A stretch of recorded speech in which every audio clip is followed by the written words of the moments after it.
এই মুহূর্তে আমি আছি পূর্বাচলে। এটা হচ্ছে ইসাপুরা বাজার থেকে একটু সামনেই, ইসাপুরা বাজারের সাথে বলতে অনেকটা বলা যায়।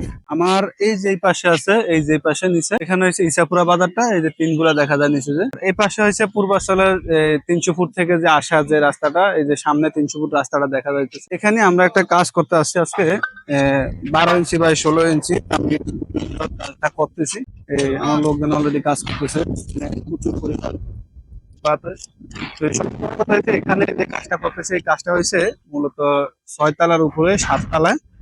7 তলায় আমরা অ্যাঙ্গেল দিয়ে কাজগুলো করতেছি। এখানে আমি আপনাদেরকে একটু নিচে দেখাবো।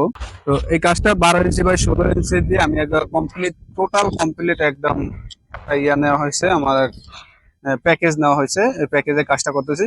তো আমাদের ভিডিও স্ক্রিনে ফোন নাম্বার দেওয়া থাকবে। আপনাদের এই যে বিশেষ করে যে ছাদের উপরে যেই টাঙ্কি চালগুলো থাকে বা ইয়াতে ছাদের উপরে বসার জন্য আপনি চাচ্ছেন যে একটা গেস্ট রুম বানাইতে, আপনি কিন্তু এই ধরনের চালগুলো কিন্তু 12 ইঞ্চি বাই 16 ইঞ্চি। আর সবচেয়ে বড় কথা হচ্ছে যদি রুফ টাইস দিয়ে চালগুলো আপনি যদি এরকম অ্যাঙ্গেল করেন, জাস্ট ওয়েট কমানোর জন্য কিন্তু আপনি এটা চাইলে করতে পারেন।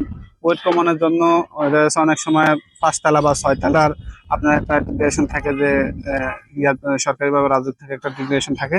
তো এর উপরে কিন্তু আর করা সম্ভব হয় না। তো আপনি সেক্ষেত্রে কিন্তু চাইলে কিন্তু আপনার রুফ টাইস দিয়ে তখন এই জিনিসটা করতে পারেন।